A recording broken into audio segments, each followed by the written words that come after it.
بسم الله الرحمن الرحيم. Assalamualaikum warahmatullahi wabarakatuh. Alhamdulillah, salatu wassalamu ala rasulillah, la hawla wa la quwata illa billah. Subhanaka la ilma lana illa ma 'allamtana, innaka antal alimul hakim.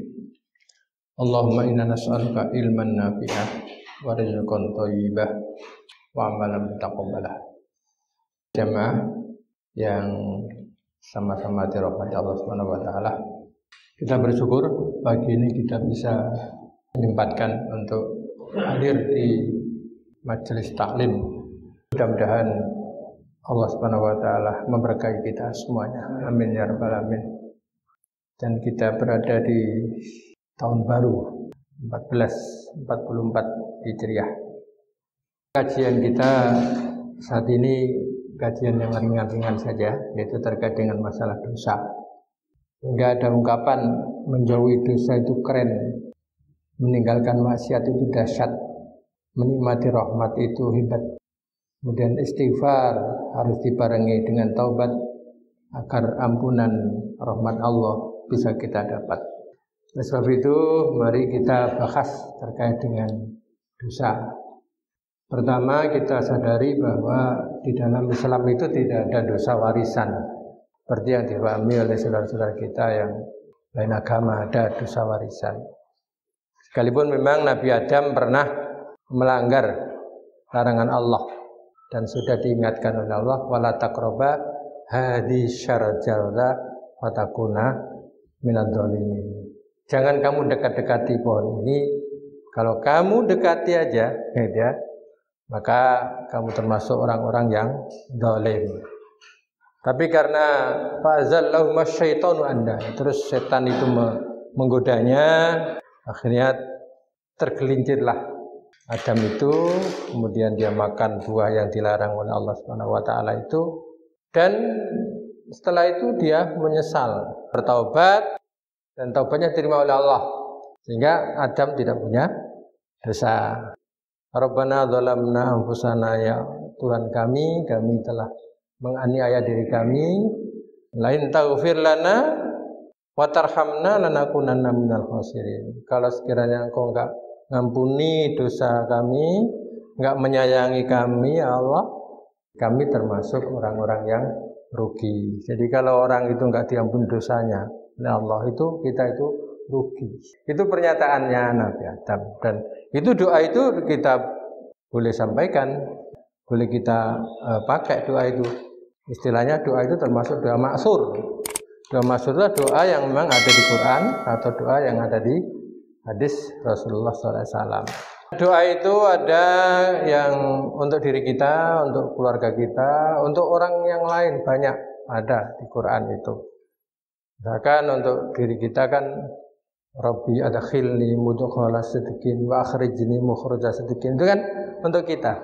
Ya Allah, masukkanlah kami di tempat yang benar, keluarkanlah kami di tempat yang benar, kan gitu kan.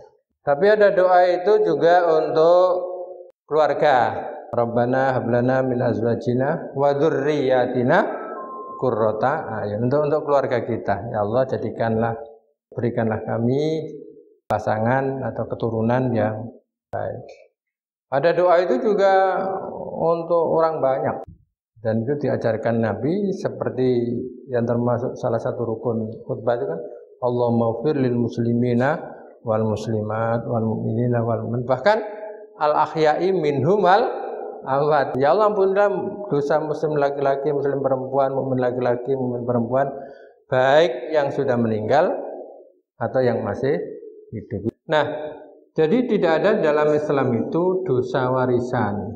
Karena Rasulullah sudah menyatakan kullu mauludin yuladu alal fitrah. Setiap manusia itu dilahirkan dalam keadaan fitrah. Fitrah itu bersih. Ya, bahkan saya menggambarkan seperti kertas yang bersih, tidak ada noda. Tapi di situ sudah ada potensi Islam. Fa bawahu yuhawidani ayunasirani ayumajisani, maka orang tuanya lah yang berpotensi besar untuk menjadikan anak itu Yahudi, Nasrani atau Majusi.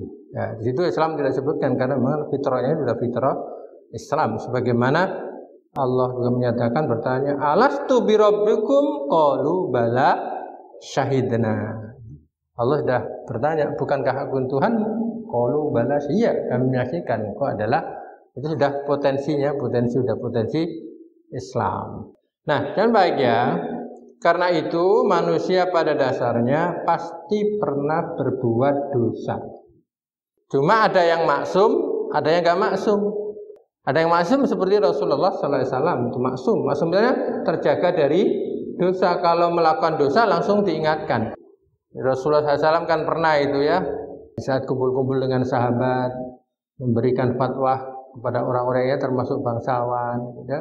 Datanglah seorang yang buta, ada datang tujuannya adalah pengen bergabung, pengen mensucikan dirinya. Tapi begitu Rasulullah berpaling, kemerdulikan, akhirnya turun apa? Abasa wa tawalla anja'ahul a'ma wa ma yudrika lahu yazakka. Jadi Rasulullah memang terjaga dari dosa. Bahkan dalam sebuah riwayat disebutkan pernah Rasulullah SAW itu mau melihat pertunjukan. Belum mulai Rasulullah sudah tidur. Selesai Rasulullah baru bangun, terjaga. Hanya kita tidak maksum, sehingga Rasulullah menyatakan kullu bani Adam khata'un wa khairu khata'in at-tawwabun. Semua anak Adam itu punya dosa, punya salah, dan sebaik-baik salah itu adalah orang yang mau taubat. Nah, kemudian kita dan bahagia mungkin tanya, apa sih dosa itu? Di dalam hadis Rasulullah SAW itu disebutkan ya, bahwa dosa itu tadi ada hadis dari Anin Nawas bin Sam'an radhiyallahu anhu qala, dari Nawas bin Sam'an ini bertanya, Sa'altu Rasulullah SAW anil birri wal ismi. Aku bertanya kepada Rasulullah SAW terkait masalah kebaikan dan dosa. Faqala, Rasulullah kemudian jawab setelah bertanya tadi, al birru husnul khuluq. Kebaikan itu ya baiknya akhlak itu. Dan akhlak yang baik itu akan mendatangkan ketenangan bagi kita. Wal ismu mahaka fi sadrik wa karita ayyatali alaihin nas. Sedangkan dosa itu adalah apa-apa yang meresahkan hatimu dan kamu tidak suka apabila perbuatan itu dilihat oleh orang lain. Adakah di antara kita waktu melakukan dosa kemudian hati kita tenang? Atau sebab sini lihat nih, saya ini mencuri. Enggak pernah ada gitu. Kecuali kalau memang hatinya bangga dengan berbuat dosa, itu kan termasuk yang paling jelek. Orang korupsi itu kan mesti dengan diam-diam. Memalsukan kwitansi itu kan mesti diam-diam juga. Sekarang mengapa berdosa itu membuat hati kita tidak tenang? Yang pertama adalah karena manusia dianugerahi Allah hati nurani dan fitrah. Dan dengan adanya fitrah itu kita jelas ya, kalau kita berbuat dosa mesti enggak tenang. Kalau kita berbuat baik mesti hati kita tenang. Kalau orang itu tenang berbuat dosa, wah ini fitrahnya enggak beres.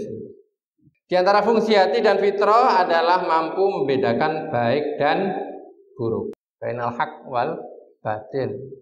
Maka kita dan bahagia sering berdoa kan, Allahumma arnal haqqa haqqa warzuqna tibaa wa arnal batila batila warzuqna tinabah. Tunjukkanlah kami Allah yang benar itu adalah benar, dan berilah kemampuan kepada kami Allah untuk mengikuti kebenaran itu. Karena kalau kita mengikuti kebenaran, tenang. Sekalipun kadang-kadang kita mengikuti kebenaran, banyak yang nggak suka orang. Itu risiko bang. Tapi tetap aja hati kita benar, kita nggak salah kok. Yang penting kita itu benar, bahkan gitu kan. Tapi ada orang berbuat benar itu nggak disukai, bahkan sedikit temannya katanya.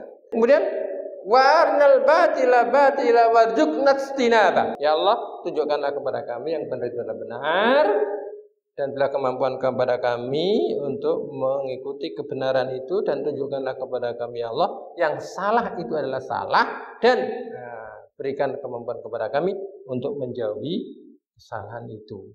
Karena kesalahan itu kalau kita ikuti akan memunculkan dosa. Kendati pun saat mengerjakan perbuatan dosa tersebut tidak ada orang yang melihat, tetapi hati nurani tetap saja ada rasa was-was. Bahagia kalau hati itu bersih itu. Hal-hal yang makruh aja tidak dikerjakan. Misalkan mohon maaf ya, ini sudah ditaruh wadih semua. Satu-satu, sudah bagian satu-satu semua. Ternyata itu kosong, orangnya nggak ada. Kalau orang hatinya bersih, nggak akan mau makan. Yang punya yang kosong, orangnya nggak ada. Tapi kalau orang hatinya nggak bersih, wah kesempatan orangnya nggak datang. Padahal itu nggak haknya sudah. Atau misalkan di sekolah, guru itu sudah dijatah 40. Ternyata yang datang hanya 38, masih ada 2. Nah ini akhirnya orangnya nggak datang kok. Nah ini kalau hati bersih nggak mau ngambil. Boleh tapi harus izin.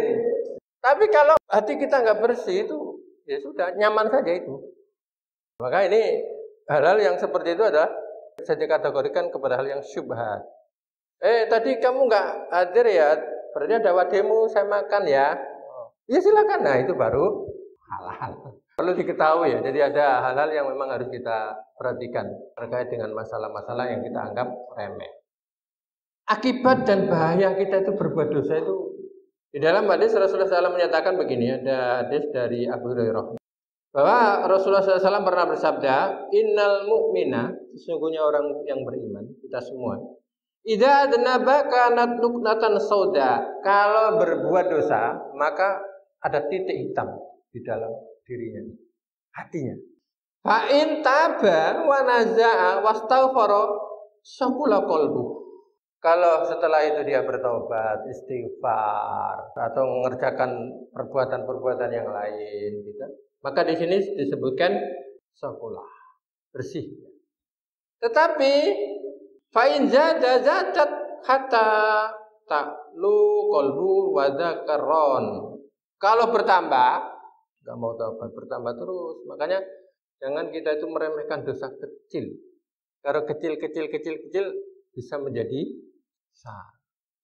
Jadi kalau satu titik kecil itu kalau banyak penuh ini.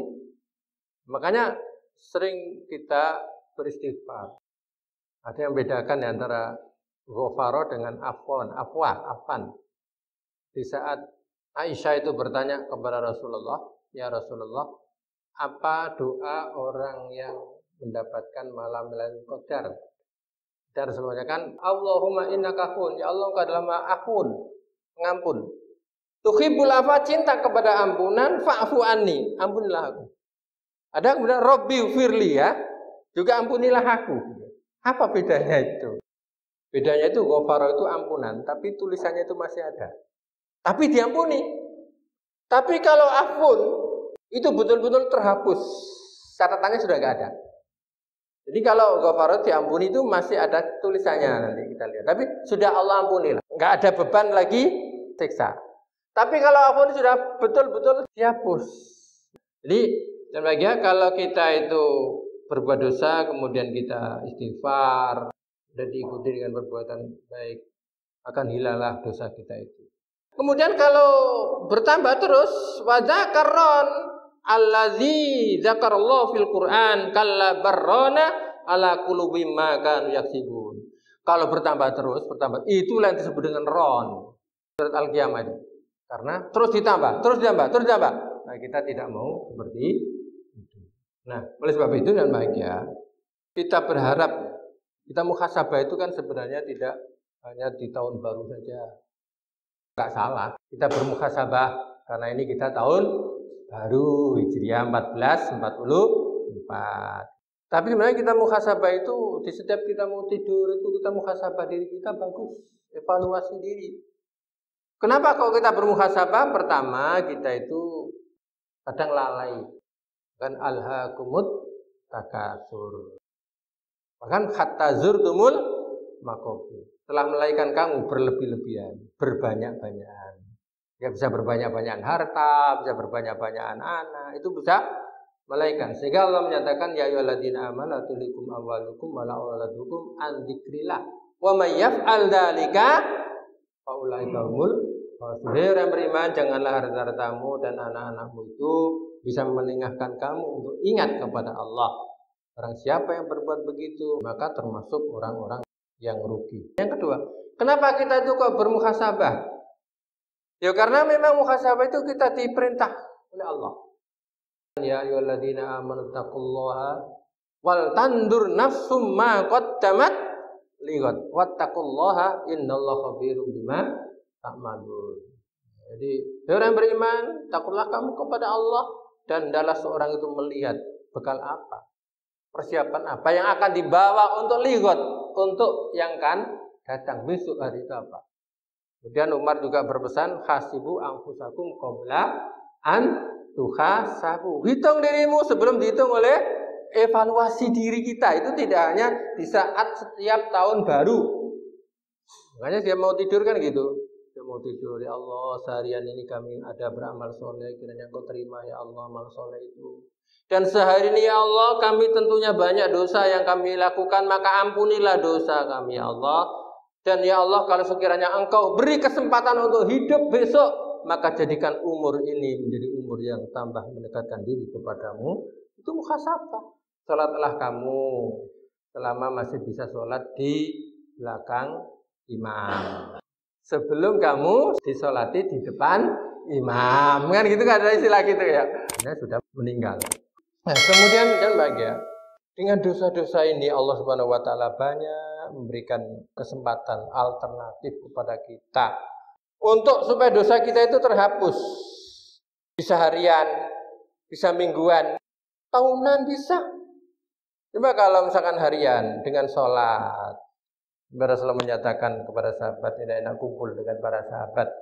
Bagaimana pendapatmu? Sekiranya di depan rumahmu itu ada sungai. Kemudian kamu setiap masuk ke rumahmu, kamu mandi di sungai. Hal taro min danasi syai'un. Apakah masih engkau lihat kotoran di badanmu? Qalu la ya Rasulullah. Tidak ya Rasul. Nah itulah ibarat sholat. Kemudian wal jum'ah ilal jum'ah. Jumat satu ke Jumat yang lain. Maka di saat kita Jumatan itu gunakan kesempatan Jumatan itu dengan betul-betul ya. Usahakan jangan sampai terlambat. Sampai Rasulullah kan menyatakan saf depan. Ya maksudnya gelombang depan, gelombang pertama seperti orang yang kurban unta, gelombang kedua seperti orang yang kurban sapi, gelombang tiga, gelombang empat sampai ayam, sampai telur. Apalagi kalau sudah khotib itu naik ke mimbar, keutamaan Jumatan sudah catatan malaikat dan ditutup. Malaikat ikut mendengarkan khotib. Jadi seminggu sekali kita gunakan bagaimana supaya Jumatan kita tidak terlambat. Dan Jumatan itu bisa menghapus dosa. Makanya barang siapa yang pagi-pagi mandi, kemudian datang ke masjid ya dengan sholat sekemampuannya, mendengarkan khotib, kemudian sampai sholat itu berjamaah, dosa-dosanya diampuni oleh Allah Subhanahu Wa Taala dari Jumat ini ke Jumat yang lain. Begitu juga tahunan puasa. Jadi Allah masih memberikan kesempatan kepada kita. Bahkan disebutkan as-shalawatul khamsu wal jum'atu ilal jum'ah wa ramadan dalam ramadan mukaffarat. Salat 5 waktu, Jumat ke Jumat, Ramadan ke Ramadan itu bisa menghapus, bisa menutupi dosa-dosa. Idza tanabalil kabair, kecuali kalau itu dosa-dosa besar.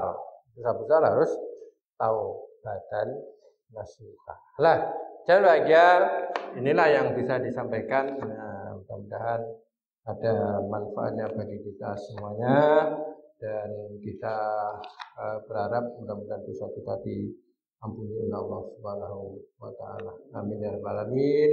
Dan kita nanti kalau meninggal ya meninggal dalam keadaan husnul khotimah. Husnul khotimah itu meninggal enggak membawa dosa. Ada lebih dan kurangnya mohon dimaafkan.